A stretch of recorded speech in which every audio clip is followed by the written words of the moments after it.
That whole statement was political in nature.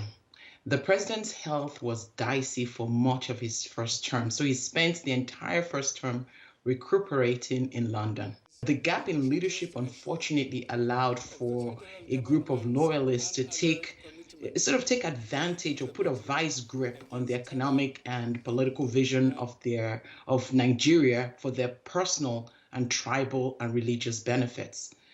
So that selection of people, unfortunately, created an outcome that affected real nation building. Unfortunately, it has led to a presidential office that appears nepotistic in its attitude and has eroded any sign of seriousness. But take the Niger Delta, for example, which is rich in oil. You could call it Nigeria's ATM cash machine, but most residents are poor. We've seen reports of some turning to guns to make ends meet. How does the government respond to critics who say it is a deliberate move to exclude them from economic development? To some extent, you have to agree with some of that sentiment. Unfortunately, though, because of nepotism, the Niger Delta continues to remain a cash cow. The other thing that is unfortunate is because of the poverty that the region experiences, the people themselves are sabotaging themselves. They go around trying to disrupt the gas production because they're trying to take advantage of the resources that they believe that they're producing. So because of that, they cause all kinds of contamination in their rivers. They cause all kinds of environmental issues, which also affects them. The government doesn't have any real strategy around helping the people. So it's a bit of a mess, Esther. And then in the northern parts of the country, like Kaduna, are hotbeds for Boko Haram and other insurgent groups notorious for kidnappings. President Buhari made a promise to find the kidnapped Chibok girls in 2014, but dozens are still missing, Ngozi, and more have been kidnapped since then. Is the lack of political and economic inclusion to blame for these vices? Esther, is all of the above. When you have key positions that are filled with either tribesmen or close allies, bad people are emboldened. Insurgents know how to exploit government weaknesses, which is what is happening. They attempt to create an insecure state, which is exactly what is happening.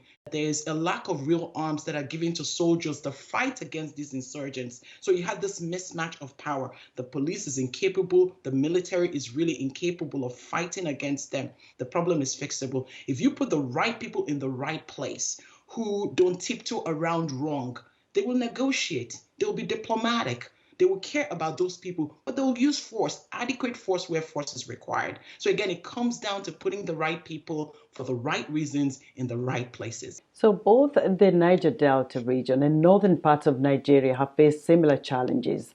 Limited health facilities in Ngozi, schools and basic infrastructure such as electricity and water.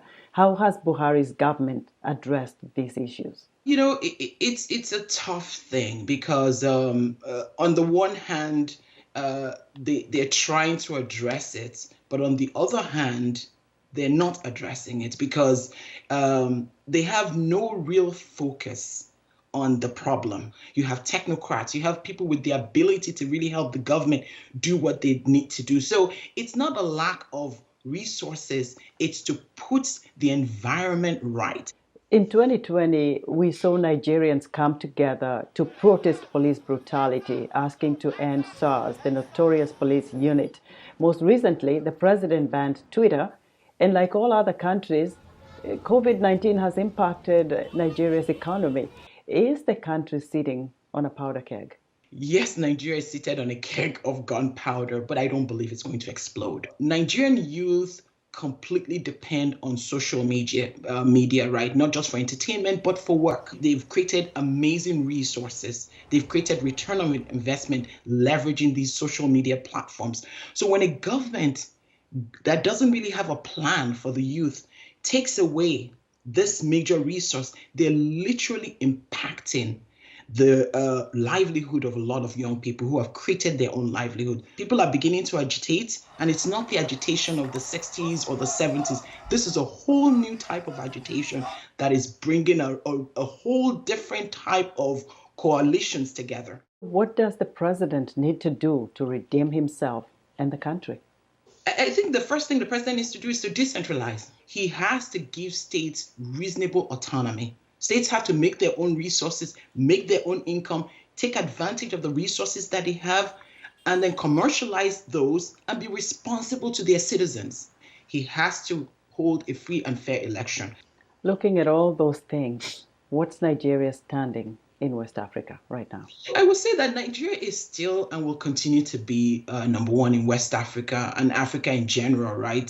Biggest economy, largest population. For the first time in history, there is a coalition and a partnership and an awakening that really matters to people like it has never mattered before. You have the north, parts of the north, you have the middle belt, you have the southwest, you have the southeast, now sitting together and saying, we're not going to cede the autonomy of this entire country to a group of people who want to run it anyway at the expense of the rest of the people. So they're coming together and they're coming up, they're demanding policies, they're demanding the constitution be reviewed. They're saying that the Niger Delta that you mentioned needs to be rewarded, that they need to have some stake in what they produce so that they can alleviate themselves from poverty. So I believe that Nigeria's standing will be good. Its social standing will be good. Its economic standing will be good. It's going to take a lot of work.